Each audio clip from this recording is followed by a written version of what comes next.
Hello' guys, মোৰ YouTube চেনেললৈ আপোনালোকক স্বাগতম জনাইছোঁ। আজি মই এটা ৰেচিপি বনাবলৈ লৈছোঁ, আপোনালোকে চাই কেনেকুৱা পাই জনাব। আজি মই কুচিয়া মাছৰ আঞ্জা বনাম বুলি লৈছোঁ। এইটো মানে আমাৰ বডিৰ কাৰণে খুবেই ভাল। হিমোগ্ল'বিন কম থাকিলে এই মাছটো আমাক মানে ডক্টৰে খাবলৈ দিয়ে। মই প্ৰথমতে এইখিনি ধুনীয়াকৈ চাফা কৰি কাটি লৈছোঁ। এতিয়া মই ইয়াত কি দিম আপোনালোকে চাব। ইয়াতে নিমখটো দি ল'ব।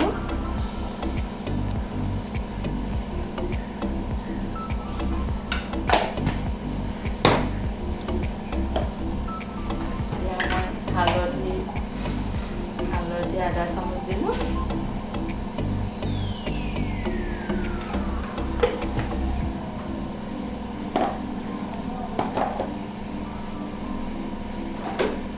তাৰপিছত মই দিলোঁ জিৰা, এয়া হ'ল ধনিয়া গুড়ি।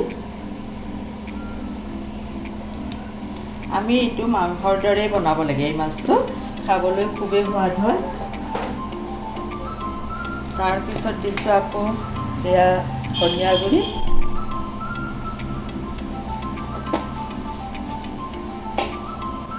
তাৰপিছত আমি দিছোঁ ইয়াতে সৰিয়হ তেল, মিঠাতেল অকণমান দি আমি এইখিনি ধুনীয়াকৈ মিক্স কৰি লৈছোঁ।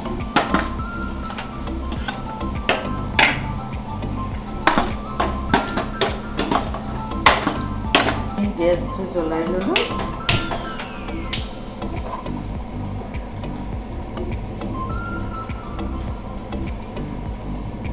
কেৰাহীটো অকণমান গৰম হ'বলৈ দিব।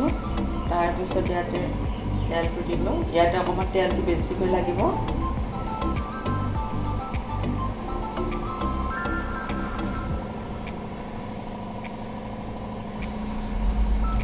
ইয়াতে মই প্ৰথমতে এটা দালচেনি টুকুৰা দিছোঁ। তাৰপিছত চিটি দিব, অকণমান দূৰত থাকিব এইকাৰণে লং দিছোঁ। তাৰপিছত মই এটা ইলাচি দি দিছোঁ। এতিয়া কেইটামান জিৰা গুটি দি দিব।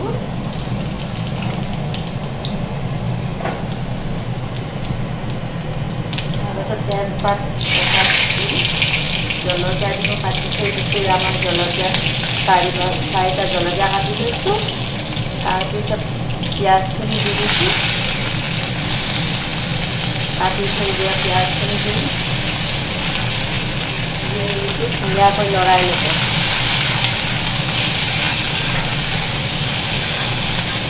জুইটো মিডিয়ামত ৰাখিব।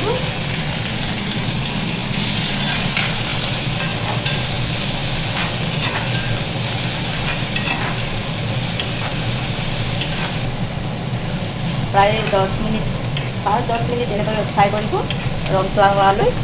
তাৰে পিছত দিব আপুনি আদা নহৰুখিনি দি দিব। মই পিচি ৰাখিছিলোঁ, আদা নহৰুখিনি আকৌ লৰাই থাকিব।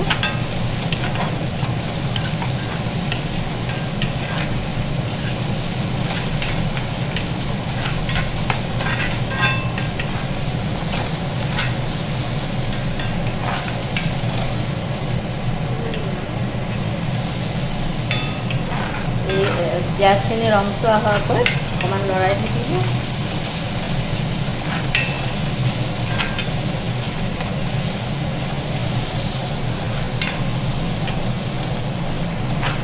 এইখিনি আমাৰ হৈ গৈছে। তাৰপিছত আমি এতিয়া দিম, আমি মাছখিনি ইয়াতে দি দিম। এইটো খুব ভালকৈ ভাজি ল'ব। লৈ পেলাই এতিয়া মাছখিনি আমি দি দিলোঁ। এইখিনি ধুনীয়াকৈ দি দিব। এইটো মাছ সদায় ধুই পেলাইহে কাটিব। ইয়াৰ ব্লাডটো হিমোগ্ল'বিনৰ কাৰণে আমাৰ খুবেই দৰকাৰ।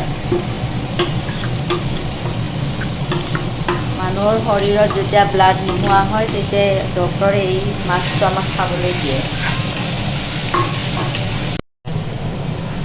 তাৰপিছত কালাৰটো কি সুন্দৰ হৈ ওলাইছে। এইটো আৰু মানে ভালকৈ ভাজিলে আকৌ ধুনীয়া হৈ উঠিব। এতিয়া মই 10 মিনিটৰ কাৰণে ইয়াতে মই ঢাকনিখন দি দিছোঁ। 10 মিনিট ফ্ৰাই হ'বলৈ দিছোঁ। তাৰপিছত খুলি মই বিলাহীটো দি দিম। এতিয়া আমাৰ 10 মিনিট হৈ গৈছে। এইটো মই ঢাকনিটো দাঙি এয়া চাহ কি ধুনীয়া কালাৰ হৈ গৈছে।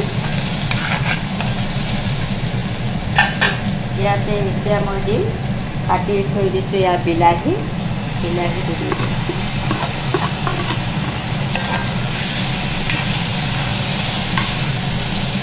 বিলাহীটো দি ধুনীয়াকৈ এনেকৈ লৰাই ল'ব।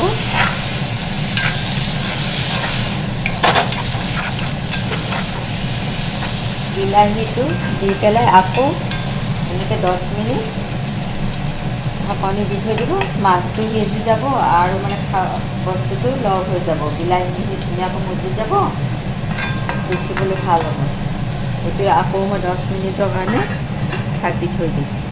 আমাৰ এইটো এতিয়া আমি ঢাকনিটো গুচাই চাম বা খুব বঢ়িয়া কালাৰ হৈছে। চাওঁ এতিয়া মানে ধুনীয়াকৈ ভজা হৈ গৈছে। এতিয়া মই অকণমান জুইটো বঢ়াই দিছোঁ, দি এইটো লৰাইছোঁ ভালকৈ।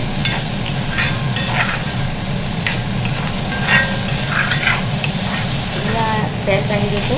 এতিয়া আমি ইয়াতে গৰম পানী দি দিম। এতিয়া মই টিপটত গৰম পানী কৰি থৈ দিছোঁ। এতিয়া মই গৰম পানী দি দিছোঁ। আমি গৰম পানী 2 গিলাচ 3 গিলাচ দি দিব। মাছটো কিছু সময় বইল কৰিলে তাৰে হেৰিটো আমাৰ মানে জোলটোত আহি যাব। মানে এইটো মাছ অলপ বেছি সময় বইল কৰিলে বেছি ভাল হয়। সেইকাৰণে পানীটো অকণমান বেছিকৈ দিব। আৰু আপুনি 4-5জন মানুহ যিজনে খায় মানে সেই অনুপাতে জোলটো ৰাখিব। এইটো বেছি সময় বইল কৰিলে ভাল। এয়া মই প্ৰায় 4 গিলাচমান পানী দি দিলোঁ। এতিয়া এইটো পানীটো কমাই ল'ম। কিছু সময় বইল কৰাই মানে কমাই ল'ম পানীটো। চাওক কি বঢ়িয়া কালাৰ হৈ গৈছে। এতিয়া মই আকৌ ঢাকনিখন দি দিছোঁ বইল হ'বলৈ।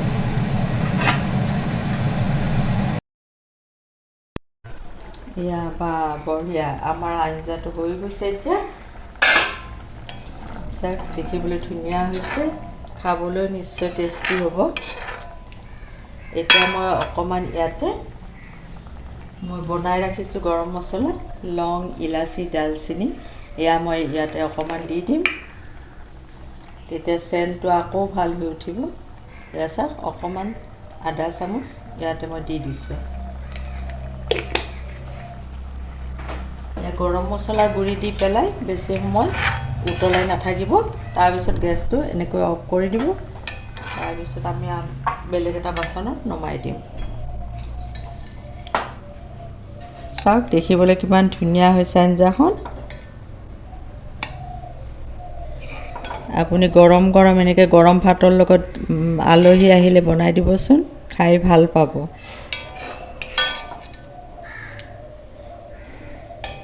এইটো মাছ ডাঙৰ মাছটো হ'লে আৰু বেছি মানে আঞ্জাটো আৰু বেছি ভাল হয়। এয়া চাওক কি ধুনীয়া কালাৰ হৈছে। এয়া মই গোটেইখিনি নমাই দিলোঁ। এতিয়া গৰম ভাতৰ লগত আপুনি এইটো খাবলৈ দিব।